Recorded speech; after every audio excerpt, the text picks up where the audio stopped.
guys, Ezekiel Gentle here. Welcome back to another video. A little different today. You can clearly see that I'm outside in a yard.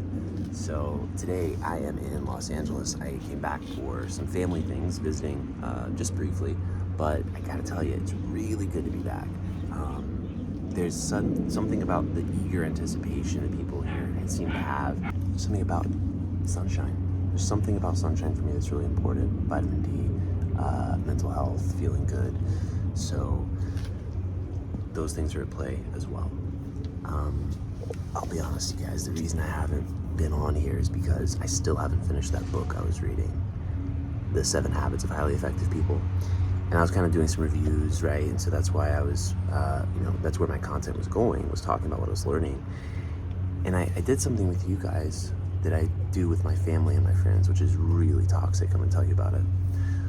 When I feel like there's something that's unresolved, what I will do is avoid reaching out.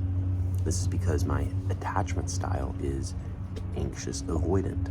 We all have a way that we attach with other people, the way that we communicate, and how we interact with them. It's all predicated on our attachment style, which comes from our childhood, our learned beliefs, all of this. That being said, I did that with you guys, right? I didn't have content for the review, so I just didn't post anything. I don't know what the best topic is for us to be sure that we stay on the same page, so I just didn't post anything, right? So not taking action is almost never the answer. It's the answer sometimes. Negotiation, when you're working something out for the first time, but even if action is incorrect, it'll help you find the right thing to do. Even if we're not talking about Christianity here, even if we're not talking about creativity here, I'm gonna keep posting because some of the comments that you guys have shared have been really inspiring to me, and I like the idea of this line of communication being open, because the topic of Christianity united us for a while. It's Sunday. Let me just share a quick thought on my update there. I told you I had a therapist who said that I hadn't really deconstructed. I had actually just reinvented the faith that I was given, the faith that I inherited. And I think there's so much truth to that. There's actually more truth than I've been willing to dig into. And here's what I mean. For me to really search my beliefs and uncover and document what I currently view to be true means I would have to initiate some conflict with people. Maybe not initiate, but I would have to put things out that contradict what people are saying. And I'm okay with that. I think for the first time I am okay with that. I need to find what seems to really be true in my experience, which, I've talked about prayer before. I've talked about the power of faith before, and how every belief system has this unifying thought that what you believe here in your mind is ultimately what you experience.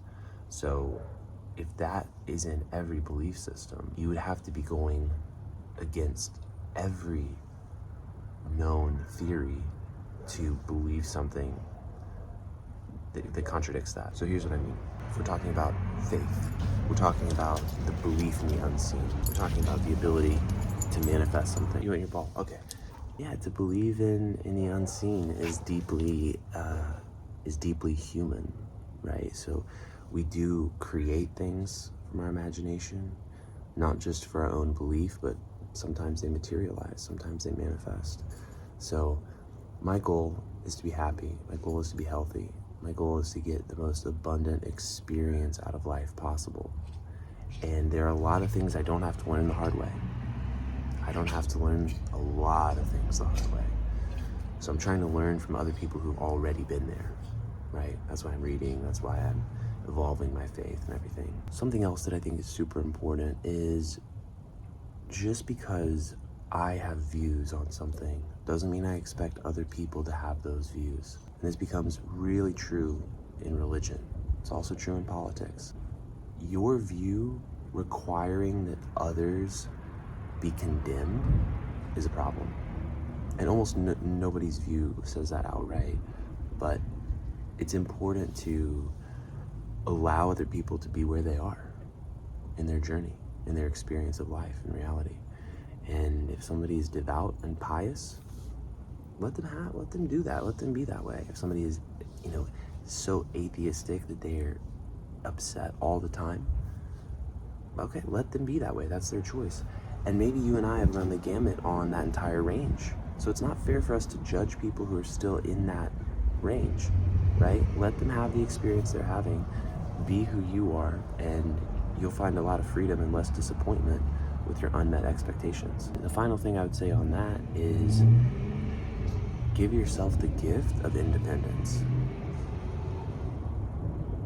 I think it's really easy for us to value independence in a way that's supreme.